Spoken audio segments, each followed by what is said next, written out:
I like how the Smithsonian T-Rex box has like a holy light just coming down on it. Oh. So yeah, we just, oh my God, look at this. So this is like the mess. I want to get to this, but originally the plan was to just be childish and like dig a hole and go behind everything and make like a little cubby area, like a little hideout, like not a pillow fort, but more like a toy tub fort. I know, really stupid. And I was like, I probably should get to these boxes first, just, maybe. And then I was like, I actually got up to them and I was like, oh, they're pretty stable for the moment. But we need to get to those. Oh my God, there's just so much stuff. I've been going through the Diaclone collection, which I know you guys don't like Diaclone at all from Transformers. This is a red Trax. That's how he was issued originally in Japan. He was never blue. And if you look at the back of the box, 1985, the mural, he was red. And as a kid, I was like, what is going on? Because Trax is awesome. The toy design is just stellar.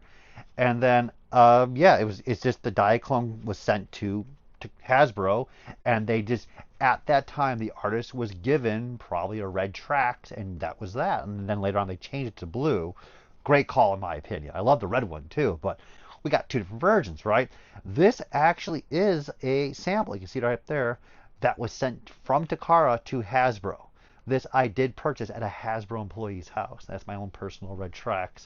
And of course we have here a new Countach. This is the police sideswipe, which pretty much inspired the Red Alert, which we had as a fire chief, which again, I'm happy. It's a whole new different design versus they already had Prowl. I get it. So yeah, this is just a wonderful piece. Right there, police, police, start, change, finish.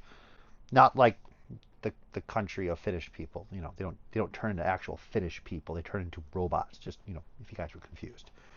But yeah, yeah. Look at that. Look at that. Early stuff like this. It's getting much harder. You would find these in Japan every so often. Like not okay. You would find these in Japan. The condition always varied, which is the issue. And there was always a premium for dead stock mint. That's why I don't have like dead stock mint for my collection. Because I was like, oh, I'm just happy to have one. Hence stickers are missing on that. But oh my God, now it's all dried up. And then if you do find something like this, it's gonna be pricey. So I'm happy to have purchased what I did in the past. But again, I'm still missing quite a number of these guys boxed, so we'll let that one. So this is a tub I noticed.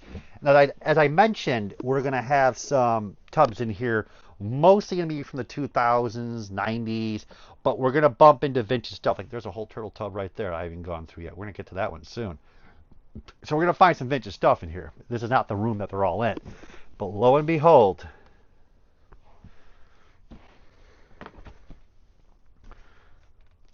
so maybe I did go through this bin. I don't know. This is a fascinating piece. This is the original package for Toka from Ideal. As in, no, it's not. This is a bootleg Mutations Toka that is twice as big as the original one from Playmates. And I bought this probably in the late 90s. You can see the bubble. He's downstairs, and there's a giant axe it comes with.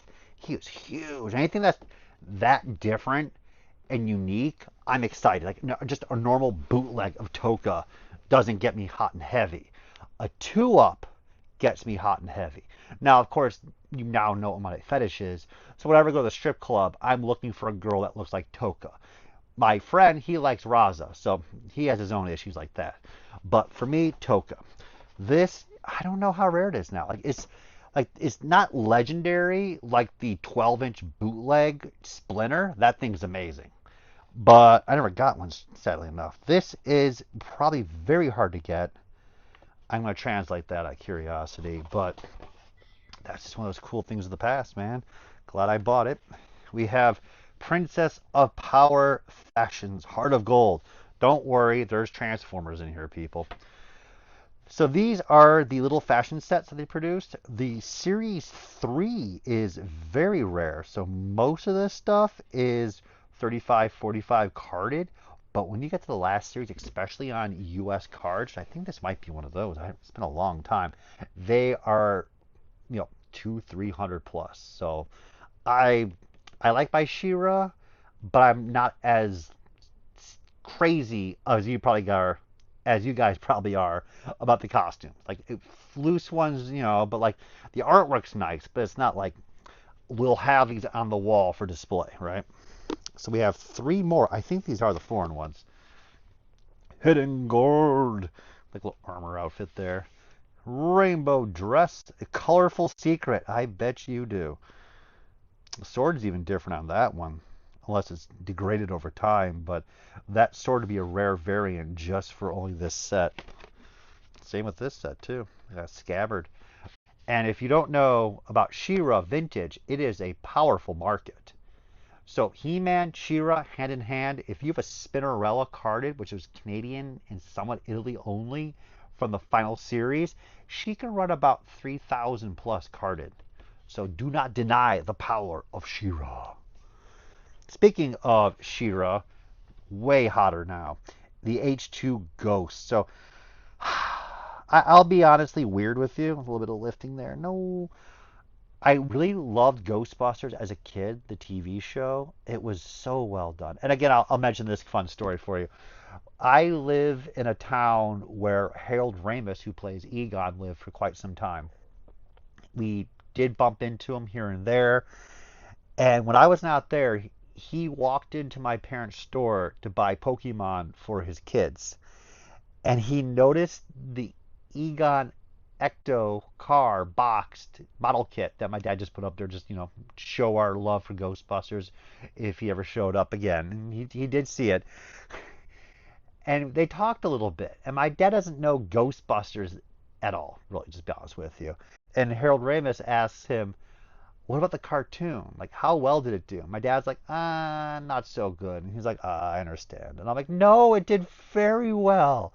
It was huge. The toys that they made and sold, it carried the franchise." So that being said, I actually never bought many carded Ghostbusters. And I think that was because they were everywhere. And I got this in my brain where I can just collect them later. $15 each carded. That's how much these guys were. Not the original ones. We're talking the Fright features, Super Fright features, the water squirting ones. All of those figures. Like these three right here, you can get them sealed in the box for 25, 30 bucks each all day long in the early 2000s. And I was just passe about it. And then, of course, like I think 2017, 2018, that's when the market just went straight up. And I was like, well, I missed that boat. But I did get a couple pieces. And this is one of the more unique ones. This is also one that the artwork was absolutely beautiful. Later artwork pieces, we have a long debate about that. But that being said, this early stuff, the designs, the colors, the creatures. I mean, we love our 4 characters from Ghostbusters. Unless you want to go Tully and Janine, then we have the 6. But the ghosts really are just more of a passion for me to look at and enjoy. So I'm glad I kept that piece, and we are keeping so far everything here. I gotta check into these puppies. So these are the original Micromaster boxes from Japan. We never received any of these. These are from Return of Convoy. These are around 1989, 91. Look at that. These are the final series. So we have C370 is produced, is a little more common to find. This series is much more difficult to find. And they used to run buku bucks back in the day. We're talking like 3, 4, 500, but that's like the early 2000s. These were very desirable. And then Hasbro went out and they just reissued all of these guys in little mini boxes, and then different ones in white, and they did a black version as chase figures, and the whole market collapsed. And I still would love to pick these things up for my collection, and I should be focused on that right now, but we're working on getting space first versus buying more stuff. So I kept these pieces. These are just production, but I want to double check in general because these would be samples that were sent from Takara, as we mentioned earlier, to Hasbro to look over. So I would doubt there'd be anything different. This one's a little bit more wavy in the front, but I kept them because they're also mint boxes. And at that point, I was like, "Ooh, I'm gonna build it up, and I'm an idiot." Let's just put it that way. So I should just pretty much sell them or go out and go get a really beat up box unused and put these in there and call it a day. But in general, these mini sets were the tail end of the line, and they're hard to get, man. They really are, and they still run pretty good money, but not what they would be at this point if they didn't reissue them. Oh, so we have Eletrix Jeep. So Jeep is Portuguese for Jeep. This is from Estrela, which is star in Spanish and Portuguese. This is an original Transformer from Brazil. There were 3 different electric, Esporte, Push, and Jeep. And you're going to say, no, Alex, you stupid cow with 3 horns coming out of his butt. These are not Transformers. These are generic transforming toys that we saw being sold as bootlegs in the Transformers toy aisle. And yes, you were correct. These were developed by a Japanese company and then knocked off to the ends of the earth. And yes, so that being said, Estrella got the license from Hasbro to produce Transformers. These are fully licensed pieces. And then they, just as Hasbro, went out and got Skylynx or Omega Supreme or Shockwave from other companies that were producing them, not Takara. They produced these under the Transformer header. So these are legit Transformers. But that being said, they're like Topspin and Twin Twist. They're uncommon to find, but they don't receive any love. Nobody cares. And if I'm correct, they come cellophaned. This one I think is my opener. There we go. Look at that. That's all he is, man. Eletrix Jeep. There's no Autobot sticker on it. There's nothing. And he just flips up, and his little head pops up, and that's it. They really are fun toys, to be completely honest with you. But they're not just regarded as Transformers. They don't receive that love as the mini cars from Brazil do.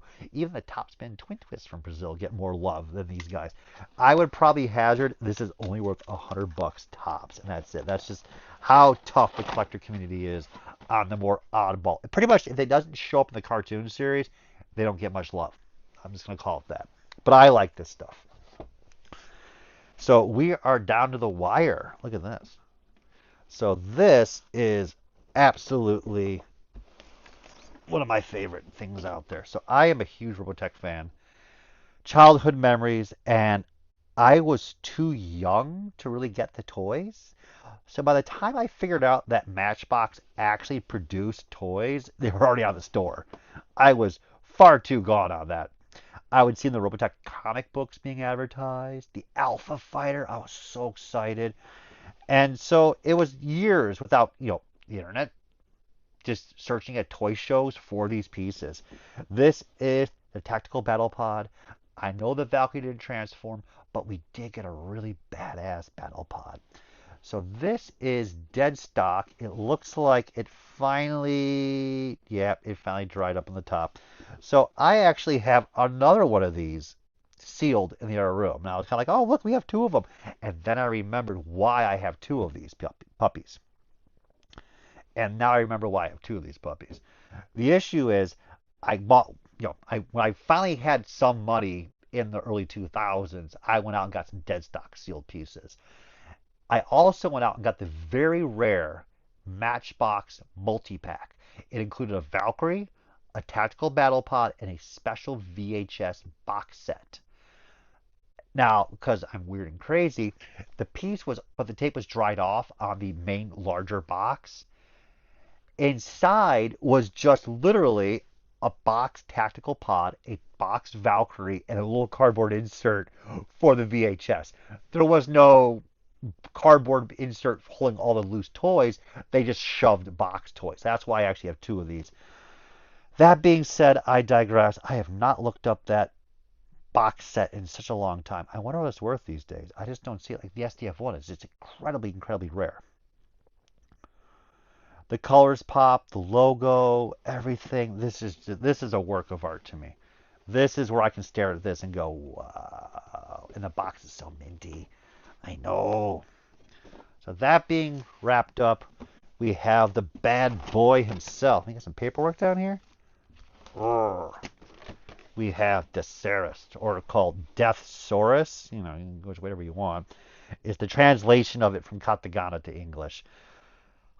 Japanese only. At this point, we were getting some pretty serious bricky toys. So I'm very happy to get a monster eagle dragon with a lion and bird chest force. Technically, they are breast force. So right there, it says breast formas. So, you know, you got to change that. This was not a rare toy for the longest time. It still isn't really that rare. It is the main bad guy of the series. But they are drawing up more and more. Look at that artwork up there. Whoa. We never got any of these characters outside of Japan. And you're watching Overlord fighting Ginrai. There's Star Saber, Decerus, Road Caesar, Dino King. I mean, it's just all the lovelies that we never got from Victory. But that being said, yeah, these guys used to be like 250 boxed, and then they got to like 500 to 600, and then they slowed down. So if you find these boxes open, they're like $500-600. That's it. Granted, as I said, they're not showing up as much as they used to. I used to go to Japan in the early 2010s, and every Madaraki, every store had a box one or two of these. You know, he wasn't that rare. But I'm happy to at least bought one. The box is a little bit less shaped than I want it to be, but I'm still happy to have one. I remember a guy at Bakugan, he had a dead mint unused one for $500, Japanese guy who I wish I knew. I got his phone number. He had one for $500, absolutely mint. Look at that. Got the little styrofoam down there. That's pretty good. Got his gun. He's not chipping up top. So if you get loose ones, the top silver chips a lot, and the metallic here on him fades a bit, but this one is in really nice shape. Look at that. So I'm pretty pleased I have this in clean shape. I'm not too upset if I don't upgrade this at all. I'm happy with where I'm at. And the most important thing when it comes to Japanese Transformers, and in general Diaclone too, is the paperwork. If you don't have the paperwork, it loses value, not considerably, but let's just say if you have a Decerus box open, no paperwork but complete, you'll get 500. If you have the paperwork unused, but this box is open, 700 roughly. And then if of course it's dead stock sealed, that's, you know, to the moon. I don't know. I think this is a completely unused set. Look at that. I'm just happy. Again, I didn't know until this moment how far along I was on my Decerus. We actually might even have one complete in the basement, to be honest with you. I didn't even know what's cooking on this. So that's cool. I've confirmed his condition mentally now, and it's been a fun video. I want to get to more vintage stuff like this. This is where the passion is. Like, just God, going to Bakugan 1996 when I was well, I was a happy dumb teenager, and I remember walking in those doors with so little knowledge of Japan's exclusive toys. I'll give you a demonstration. Toy Shop magazine was the way to shop in the 90s. It was a magazine that was sent out, I think, every 2 weeks. Doubt it was every month. And I think it was every month. It was a magazine that was sent out every month, and it was just chock full of just toys for sale. It was the magazine of the 90s. People paid a huge premium to get it a day early to buy all the great stuff. So I remember going in, looking at it, probably like 96, around the same time, but it was before Bakugan. And I remember a guy was said, God Bomber Overlord. And I'm like, what the hell is that? There's no pictures or anything. It's just the text. And I call the guy up, and he's like, what the hell is this? He goes, it's from Japan. And like, what? And he had the name wrong. It was just, you know, just Overlord. And he's like it has guys that form in the chest. Like, what? It turns into a jet and a tank. What? It was 125 sealed, and he had like 6 of them. So I bought one, flipped my, oh my God. It was so exciting to find toys that you've never seen before. It was just exciting. And then going to Bach 96, and there's Japanese dealers showed up, and they had just cases and cases of dead stock, and all the exclusives in Japan for such cheap prices. I mean, it was bonkers. Gift sets for Abominus for $125 unused. I remember they put a boxed black Xeric unused.